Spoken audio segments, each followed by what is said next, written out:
हमारे पूज्य स्वामी जी महाराज इन पंक्तियों की जब व्याख्या करते थे तो एक बड़ा सुंदर भाव कहते थे। आज स्मरण आ गया इसलिए कह रहे हैं, बहुत दिनों बाद स्मरण आया।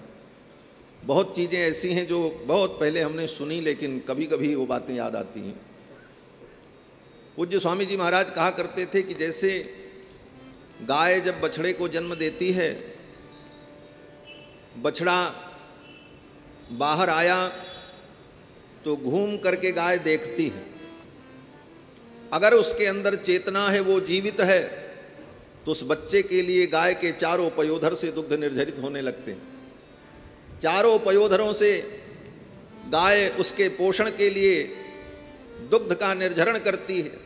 लेकिन जब वो घूम करके देखती है कि ये मरा हुआ है, अगर जीवित नहीं है, उसमें चेतना नहीं है, मरा है, तो सूंघ करके छोड़ देती है और उस गाय का दूध भी सूख जाता है। ये बात अलग है कि आज मशीन से इंजेक्शन लगा करके आप उसका दूध निकाल लो, लेकिन नैसर्गिक रूप से अगर बालक मृत पैदा हुआ, बछड़ा मृत पैदा हुआ, तो गाय के अंदर जो वात्सल्य है, उसके पोषण के लिए जो दुग्ध प्रदान करने की उसकी भावना है, वो भावना उसकी समाप्त हो जाती है और वह गाय उसे सूंघ करके छोड़ देती है, चाटती भी नहीं। और अगर वो जीवित है तो उसके सारे मल को चाट करके, साफ करके, निर्मल बना करके अपने सुंदर दुग्ध से उसका पोषण करती है। उसी प्रकार भगवान के अंदर जीवों के प्रति वात्सल्य तो है। भगवान देखते हैं पैदा तो हुआ संसार में, लेकिन जिंदा है कि मुर्दा है। अगर वो मुर्दा है तो ठाकुर की कृपा उसके ऊपर नहीं होती। इसलिए हम मुर्दा न रहें, हम जिंदा रहें। मुर्दे के जितने लक्षण बताए गोस्वामी जी, इन लक्षणों में से कोई लक्षण हमारे जीवन में हो तो उसको हटाओ, समाप्त करो। कौल काम बस कृपिन विमूढ़ा। कौल का मतलब वाम मार्ग का अनुसरण करना। आजकल लोग अपने स्वार्थ के लिए, अपने कार्य की सिद्धि के लिए तंत्र मंत्र, जादू टोना, औघड़ ओझा के चक्कर में जो पड़ जाते हैं, ये कौल मार्ग है, ये वाम मार्ग है। इस मार्ग में जाने वाला व्यक्ति जिंदा ही मुर्दा होता है, उसको मरा ही समझो। इसका मतलब बोले जैसे मरे व्यक्ति को छू देने पर स्नान करना पड़ता है, उसी प्रकार ऐसे प्राणी अगर छू भी जाएं तो गंगा स्नान करना चाहिए, इतने अपवित्र हैं। कौल काम बस, जो काम के परवश हैं, सदा कामासक्त ही रहते हैं, काम भोग में ही जिनकी बुद्धि सदा डूबी रहती है, ऐसे प्राणी भी जीवित प्राणी मुर्दा के समान ही है। उनका भी स्पर्श मुर्दे के स्पर्श के समान। कौल काम बस कृपिन विमूढ़ा। कृपिण, कृपिण का मतलब कंजूस। भगवान ने सब कुछ दिया, लेकिन उसके बाद भी कृपणता अगर उसके जीवन में है तो वो मुर्दा है, वो मरा आदमी। कंजूस का तो नाम भी नहीं लेना चाहिए महाराज। हाँ, कंजूस का नाम लेना भी निषेध है। मनुस्मृति में मनु जी महाराज कहते हैं कि किनका किनका नाम नहीं लेना चाहिए। मनुस्मृति में मनु जी कहते हैं आत्म नाम गुरोर नामो नामाति कृपणस्य च। अपना नाम नहीं लेना चाहिए। कहीं बहुत मजबूरी आ जाए, कोई बताने वाला न हो, तब अपने से बता दो अपना नाम, अन्यथा जो साथ वाला हो उससे कहो कि भाई बताओ क्या नाम। अपना नाम स्वयं नहीं लेना चाहिए। आत्म नाम, गुरोर नाम, गुरु का नाम नहीं लेना चाहिए। संकेत से बताना चाहिए कि अमुक गुरुजी, तिवारी गुरुजी, पांडे गुरुजी, अयोध्या वाले गुरुजी, वृंदावन वाले फलाने स्वामी जी, ऐसा डायरेक्ट नाम नहीं लेना चाहिए। आत्मनाम गुरोर नाम। आगे मनु जी कहते हैं नामाति कृपणस्य च। कृपण व्यक्ति का भी नाम नहीं लेना चाहिए। कंजूस व्यक्ति का नाम लो तो दोष लगता हमारा। कृपणस्य च। और कहते हैं श्रेयस कामो न गृह्णीयात् ज्येष्ठा पत्र कलत्रयोः। अगर श्रेय की कामना है, कल्याण की कामना है, तो इन सब का नाम नहीं लेना चाहिए। और किसका नाम नहीं लेना चाहिए? बोले ज्येष्ठा पत्र कलत्रयोः।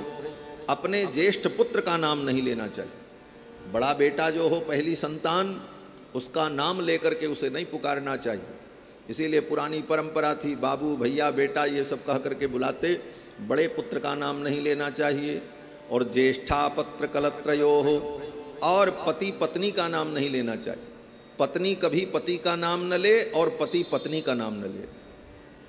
और आजकल ये जमाना चला है, पत्नी पति का नाम लेकर के बुलाती है और पति साहब पत्नी का नाम लेकर के बुलाते हैं। दोनों के लिए नियम है कि एक दूसरे के नाम का उच्चारण न करें।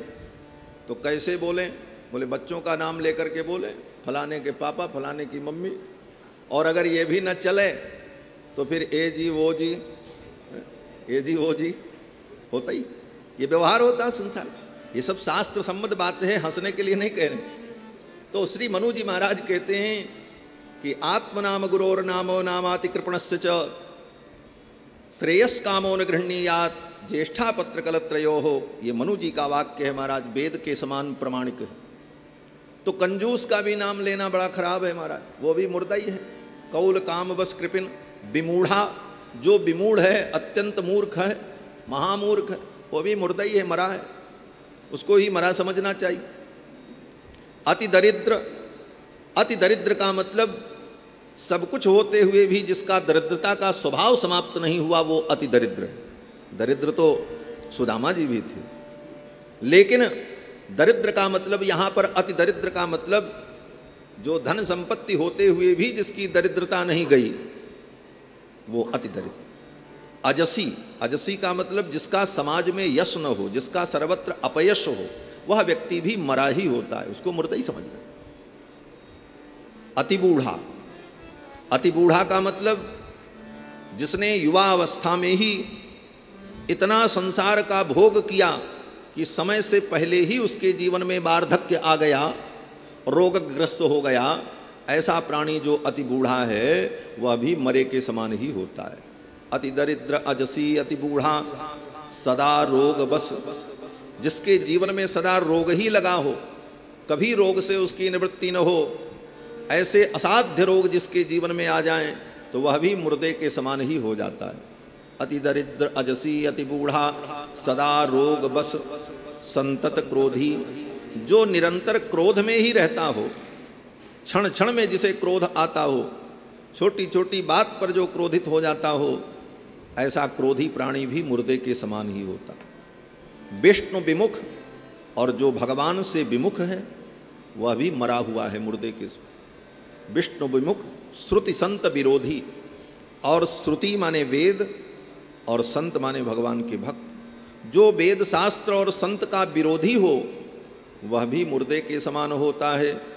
श्रुति संत विरोधी तन पोषक, और जो केवल तन पोषक हो, केवल सवेरे से शाम तक अपने शरीर का ही पोषण करने में लगा हो, क्या खाएं, क्या पहने, क्या सजें, कैसे क्या करें, 24 घंटे जिसका ध्यान केवल अपने शरीर के पोषण में और सजाने में ही समय बीत जाए, वह व्यक्ति मरा हुआ है, वो मुर्दा है, तन पोषक। निंदित अघखानी, और जो निंदित है समाज में, जिसकी सर्वत्र निंदा हो रही हो, वह भी मुर्दे के समान है। अघखानी, जो पाप की राशि है, जिसके जीवन में पाप ही पाप भरा है, ये सब मुर्दे के समान है। और ऐसी स्थिति अगर हमारे जीवन में रहती है तो भगवान की कृपा का प्रसाद हमें प्राप्त नहीं हो पाता। तो शव कौन है? भगवान शंकराचार्य कहते हैं केशवा केशव भक्तिहीना, भगवान की भक्ति से हीन जो प्राणी हैं वो मुर्दे के समान।